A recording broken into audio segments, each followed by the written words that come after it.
Here are 10 signs you have an avoidant attachment style or you're dating someone who does. If you're new to my content, my name is Charlie and I help other people heal their attachment styles during no contact. This video is probably going to be split into two parts, so feel free to follow to stay tuned for the second part.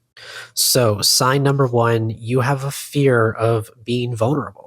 You may be disconnected from your emotions, but you may find that you do certain things or you have certain strategies to avoid connection and deep intimacy. This stems from a survival mechanism you developed likely early in life when you grew up in an environment that was emotionally unsupportive.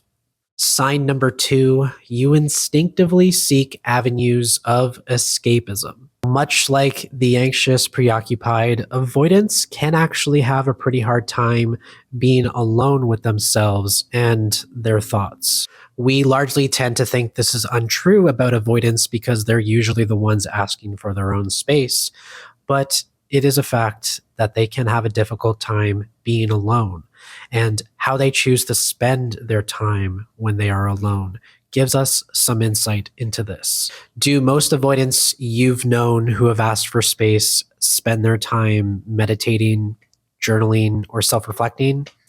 Probably not, and that's okay. They're usually engaging in some sort of activity or creature comfort that fully engages their mind and focus, rather than taking the time to chill out and self-reflect and focus on their flaws. This is okay because, again, it is part of their survival mechanism. It's what's helped them survive in those difficult environments early in life. And this is one of the differentiating factors between the anxious and avoidant, because anxious, they can spend a little bit too much time focusing on other people's flaws. If avoidance had a mantra, it would be idle hands are the devil's workshop, because being busy offers the perfect solution to being uncomfortable. When intimacy deepens and grows within connection and this overwhelms the avoidant, they can begin to seek distraction in things like work, games, hobbies, or yes, even self-improvement as a means of not engaging in the uncomfortableness that is connection. Sign number three, and believe it or not, many avoidants are people pleasers in the sense that they are agreeable to limit conflict.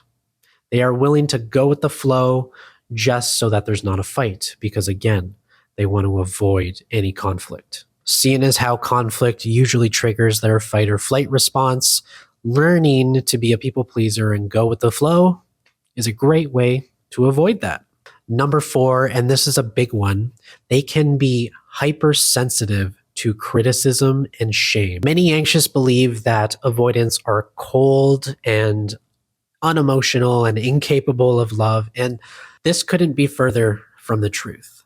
They are deeply capable of love. That love is just very scary to them. You have to consider that in an unawakened connection with an anxious, there's going to be a period over time where they will not be equally getting their needs met, much like the anxious. And over time, this can lead to chronic self-shaming. Number five, avoidants do have a tendency to have a low emotional bandwidth for other people. They feel as though it's so hard to even fill their own cup, and they're spending so much to fill their own that they barely have the energy to fill other people's. This is the result of childhood, where somebody was unable to fill their cup for them when they needed it the most. And so they learned how to redirect that energy. Whereas the anxious learned to try harder in childhood to have that person fill their cup, and they kept trying until it happened. The avoidant learned to do the opposite. They learned to fill their own cup. And that's why they can be very independent. So because at a young age, their cup wasn't filled by their caregivers with intimacy, vulnerability, connection, and safety, they're unable to do this for other people. You see, you can't know what you don't know. And if your caregivers were incapable of showing you this in the first place, how can we expect that person in connection when they are unhealed to be able to give that to us as the anxious. It's unrealistic. And so, as the anxious, we can place a lot of blame on avoidance, but you have to take accountability. You still chose to pursue a connection with an avoidant. You still chose to be attracted to that. Those are decisions we make unconsciously, but we can reprogram.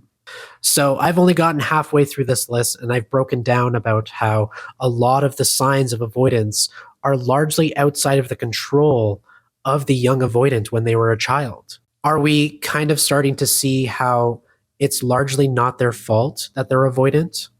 It's their fault that they stay and remain in avoidance, yes, but what they did to you when they were unaware, that has to be seen with a little bit more understanding. Whether we're anxious or avoidant, a lot of this stuff largely stems from outside of our control when we were super young. So if this video sounds like you so far, then I'd follow for part 2, I guess.